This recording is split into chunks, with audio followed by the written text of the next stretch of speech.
Healing Your Foundation, Inner Child Forgiveness. A Meditative Healing for Your Inner Child by Kateb Nouri Alim Shunna. Somewhere within the soul of every grown person is a small child, still curled in corners of memory, still waiting to be seen, heard, and healed. That child is not lost, just quiet, waiting behind the walls we built when the world taught us it wasn't safe to feel, waiting behind the anger we used to shield our softness, behind the laughter that masked our sadness, behind the independence we learned too early. The inner child remembers, but healing begins when we remember them too. My childhood wasn't the best. My father left my mother and we were never stable. We lived from pillar to post, never knowing where we'd land next.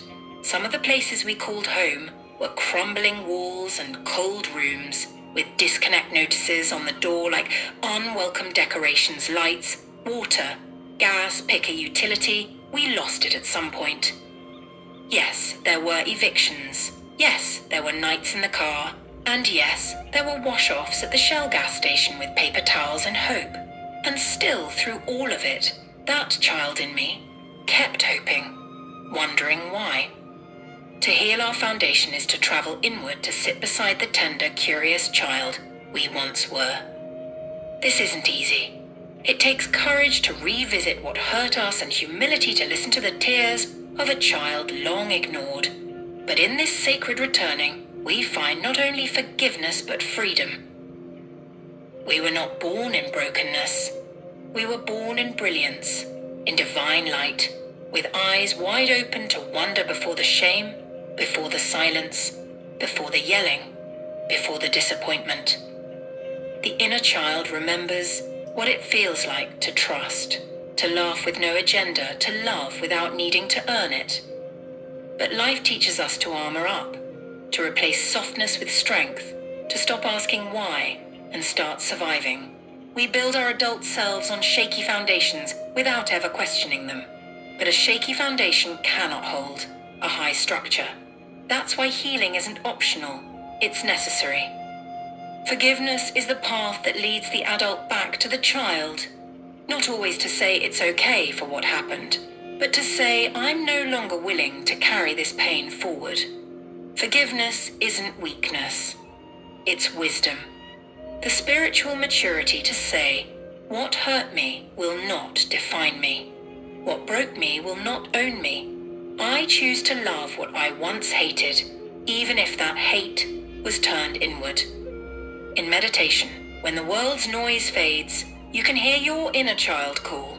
And in that silence, the Creator begins the sacred surgery. No tools needed, just truth, just breath, just trust. You may see your younger self sitting under a tree, hiding under covers, drawing peace in crayon, or crying quietly in corners. And if your heart is open, you'll whisper, I'm here now. I didn't forget you. I'm sorry I left you unprotected. The Creator is present in this healing. Spirit never abandoned you, not when you were 5, not when you were broken at 15, and not now. The Divine Mother and Father hold your inner child in eternal grace. There is a higher frequency, a love that vibrates beyond trauma and speaks directly to the part of you that never stopped hoping. That is where restoration begins. Sometimes we must forgive people who never said sorry, the grown-ups who didn't protect us, the ones who saw our light and tried to dim it. And maybe hardest of all, we must forgive ourselves for what we didn't know, for what we did to survive, for how long we stayed in the dark. But forgiveness isn't forgetting. It's releasing, a spiritual cleanse, a letting go ceremony between the soul and the sky. There's a reason sacred traditions speak of becoming like a child again, not childish, but childlike, to reclaim the joy of innocence, the trust in something greater, the wonder of discovery. The inner child doesn't need perfection, they need presence, not answers, they need acknowledgement. So sit in stillness, breathe deeply, As if you're filling your chest with sunlight, visualize your inner child standing in a field of light. Walk toward them, hug them. Say, "You are safe now, I'm not leaving you again." Then listen. What do they say? What do they need? What do they remember that you've tried to forget? Cry if you must, but cry from release, not weakness.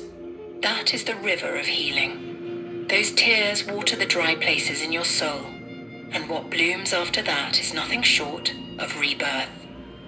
Let your heart become a home for your inner child.